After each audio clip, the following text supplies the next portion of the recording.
السلام عليكم واهلا وسهلا من جديد ومرحبا بكم في فيديو جديد. كنتمنى انكم تكونوا كاملين مزيانين، وكنتمنى من الله يلقاكم هذا الفيديو هذا وانتم تكونوا في تمام الصحه والعافيه.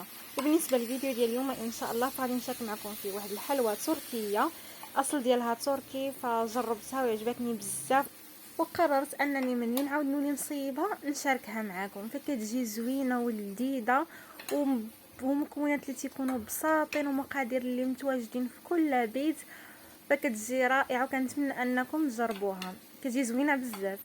فما غاديش نطول عليكم كما العاده، غادي نخليكم مع الطريقه ومع المقادير. وقبل ما نبداو ففضلا وليس امرا، اذا كنتم مازال ما اشتركتوش في القناه فاشتركوا وفعلوا الجرس باش تبقاو دائما توصلوا بجديد الفيديوهات. ونبداو الفيديو ديالنا بسم الله على بركه الله.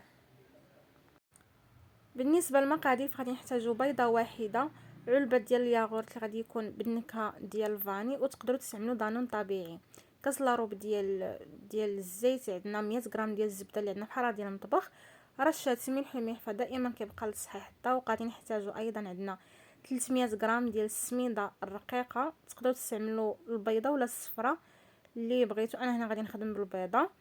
غادي نحتاجوا عندنا 200 غرام ديال الدقيق من النوع الجيد، وتقدروا تحتاجوا اكثر فكتبقى على حسب النوعيه ديال الدقيق واش كيشرب ولا لا. غادي نحتاجوا عندنا ربع كاس ديال الكوك، غادي نحتاجوا كيس ديال خميره ديال الحلويات من فئه 100 غرام، كيس ديال سكر فانيلا. وبالنسبه للحشوه فغادي نحتاجوا 2 معالق كبارين ديال السكر سنيده، معلقه كبيره ديال القرفه، ومعلقه كبيره ديال الكاكاو. بالنسبه لهاد المقادير هادو حتى هما غادي نحتاجوهم في الحشوه، لكن هادو تيبقاو اختياريين الا انهم كيعطيونا واحد الطعم اللي تيكون زوين بزاف. غادي نحتاجو كميه اللي بغينا ديال الكركاع وديال اللوز اللي ما محمرين ما حتى شي حاجه، هكايا قطعتهم دي مورسو هكا اللي كيكونوا صغيورين. اول حاجه غادي نبداو بها هي اننا غادي نصيبوا الشربات. غادي ناخذوا كاس ديال السكر سنيده، غادي نديرو في واحد الكاسرول، وغادي نديرو بحالو يعني نفس القياس، غادي نديرو 2 كؤوس ديال الماء. بالكيسان ديال العنبه انا ندير هادو ديال الطرايب، ما كنعمرهمش حتى للفوق، يعني درت العبار ديال كاس ديال العنبه. صافي كنحركوا هاد المكونات هادو وكنزيدوا عليهم واحد 2 قطع ديال الحامض. ما كانش متوفر الحامض كديروا واحد القليل من سكر فانيلا باش كنسموا هاد الشربات هادو. صافي وكنديهم فوق البوطه، كنحركوهم غير واحد شويه على ما يذوب لينا هذاك السكر وكيغلى لينا الخليط. صافي كنطفيو عليه، وفي هاد الاثناء هادي تيكونوا عندنا الشربات وجدوا، تنخليهم تيبردوا كندوزو باش نصيبوا الحلوى ديالتنا. فغادي ناخذ واحد الاناء غادي نديرو فيه ديك الكميه ديال الزبده اللي عندنا فيها 100 غرام. بالنسبه للزبده كيف قلت لكم كتكون عندنا في حاره ديال المطبخ باش ما تعذبناش وحنا كنخدموا فيها. نحاولوا اننا نطلقوها بالاطراف ديال الاصابع حتى كتحول لينا ديك الزبده كتطلق معنا، كتولي لينا على شكل بوماد بهذا الشكل هذا.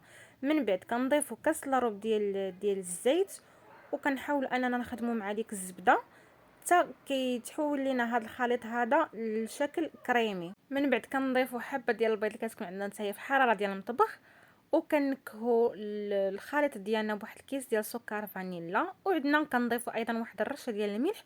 والملح كتعرفوا فدائما كيبقى للصحيح ديال الذوق. كنخدموا هاد المكونات هادو مزيان مع بعضياتهم حتى كيدخلوا لينا.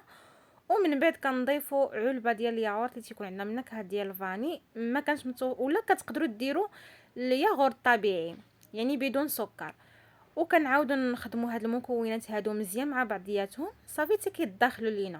ومن بعد كنضيفوا عندنا ربع كاس ديال الكوك، كندخلوه حتى هو في هاد المكونات هادو صافي. من بعد كنجيبوا هذيك السميده اللي عندنا 300 غرام ديال السميده، غادي نضيفوا هادو في عتان واحده، وحنا كنجمعوا الخليط ديالنا غير بالاطراف ديال الاصابع.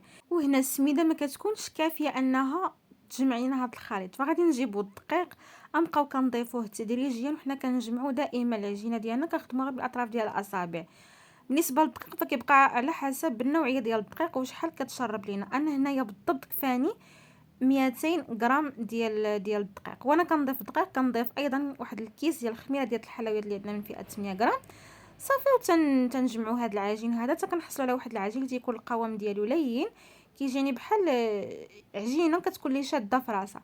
صافي ها هي العجينه ديالتنا واجده، كيجي القوام ديالها بحال هكايا صافي كنقسموا هاد العجينه هادي، كناخذوا منها واحد الجزء تقريبا اللي تقدروا تقولوا ان كناخذوا منها الثلث.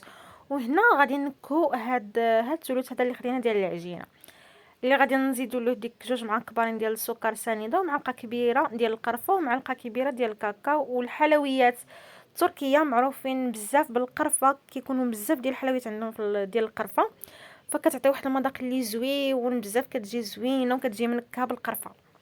صافي غادي نحاول انني نخدمهم، ندخل فيهم هاد المكونات هادي، ديك العجينه نحاول انني ندخل فيها هاد المكونات هادو.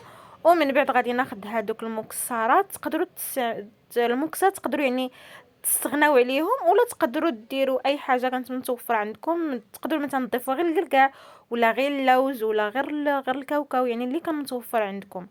ولا تقدروا تكتفيو غير بهذيك الممكنات اللي درت في الاول.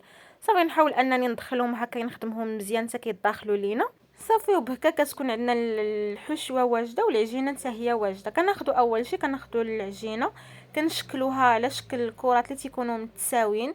كديروا نتوما الحجم اللي بغيتو.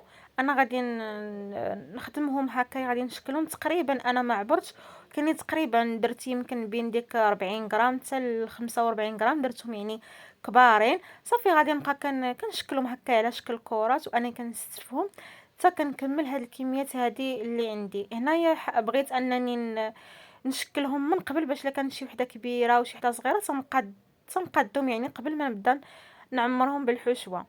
صافي من بعد ملي شكلت الكرات كاملين العجينه البيضاء، غادي ناخذ هذيك الحشوه حتى هي وغادي نشكل على شكل كرات بنفس العدد ديال العجينه الاولى اللي خدمتها.